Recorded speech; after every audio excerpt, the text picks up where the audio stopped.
Well, in the U.S., all eyes are on the vote count in key states of Pennsylvania, Georgia, Nevada, and North Carolina.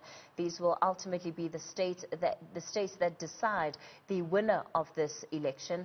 The Trump campaign has filed lawsuits to halt the vote counting in Pennsylvania, Georgia, and Michigan. It also says it will ask for a recount in Wisconsin. Joining us from Harlem in New York, a South African-born U.S. citizen, Zanele Ndhlovu. Zanele, good evening, and thank you so much for your time tonight. Perhaps just tell us a little bit about your experience as a South African relocating to America and where you find yourself now. Hi, good evening. Thank you so much for having me tonight. I'm just going to speak for these past few months. It's been really challenging.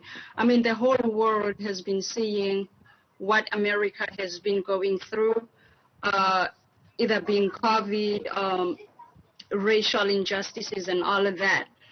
As a South African, some of the stuff was kind of taking me back, even though I wasn't born.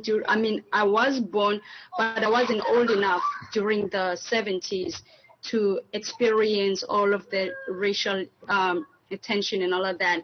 But I read about it and I've seen videos about it, and it was what was happening in the United States a couple of months ago.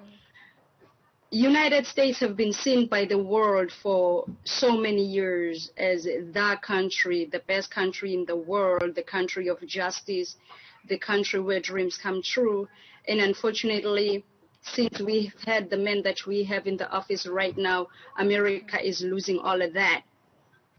So with the elections now that came up, it's been really stressful. Going into the election, I gotta say I was a little bit at ease, but even though I was at ease, at the back of my mind, I still had the incidents of 2016. When we went into it in 2016, we were all so ready for Hillary Clinton to win, but then things turned around.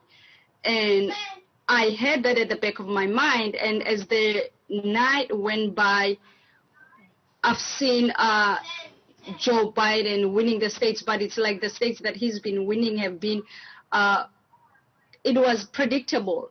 And then now what we're going through, it's just so scary, because when I went to work yesterday, it was still uncertain, as it's still uncertain right now. So when I came home and look at the news, it looked like nothing had moved, and it looked like Biden was really about to take it, because the two states that he needed, because right now he just need 17 electoral votes, and it looked like he was getting that. But then now again, I'm waking up this morning, things are changing again.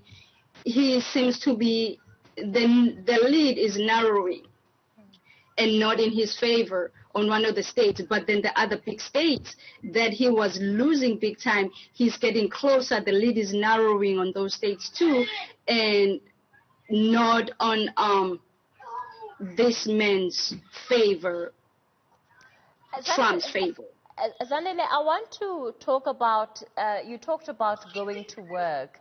What are the kind of conversations that you are having with your colleagues about this election? Is it something that people are speaking openly about?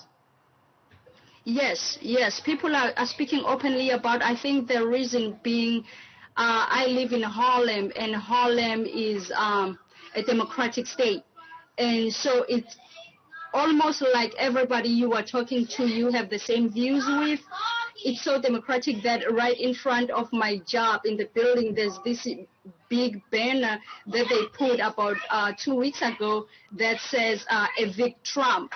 So the conversations that we are having are similar conversations, and they are open conversations, and everybody is being extremely nervous about what's been going on. But we're pretty much all on the same page. And I've seen some of the, like I said, I work at the bank. I've seen some of my customers coming in. Actually, some of them are crying. The thought that we might have another 4 years of this is unsettling. So it's been challenging. It's been scary. The emotions have been up and down.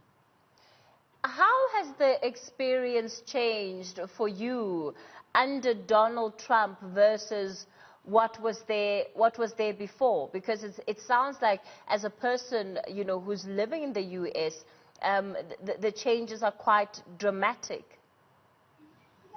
Yes, they are. The changes are very dramatic. With me, first of all, I'm going to go back to the time where I was in college. When I went to college, it was very easy for me at that time to go to college. I didn't have a great job. I was actually a babysitter, but with the funds that I was making as a babysitter, I was able to fund my college. Plus, I have a whole lot of government help during that time to go to college. And right now, it's really hard, especially if you are an immigrant. It's so hard sometimes that even when you do have the documents that are needed, just the fact that you are an immigrant, people don't look at you first. You go next. I mean, we heard what he called African countries the asshole countries. So it has really, really changed dramatically, and in not a positive way. A whole lot of help that we've been getting, the immigrants that we've been getting, some of them, it's been taken away. A whole lot of things have been taken away. So it has gotten so much harder to get things done. Even the people who are trying to start their businesses and everything like that, it's much harder.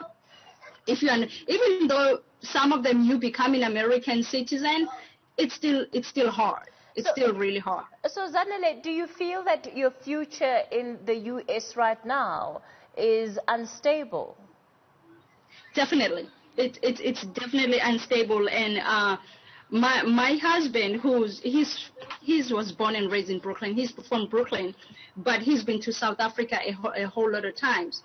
So even before this happened, we talked about moving back to South Africa, especially when the boys get older, to relocate to South Africa. But with this going on right now, we feel like that time will be sooner than later. We do not really want to be here that much longer anymore. How soon we will be relocating, I'm not sure, but it will be much sooner than later. South African-born and now U.S. citizen Zanele Ndhlovu, thank you so much for your time, and I suppose for that personal account of what life is really like for those who have voted in this election, are waiting for the results, the anxieties, the emotional upheaval, it sounds like it, of just ordinary people on the ground.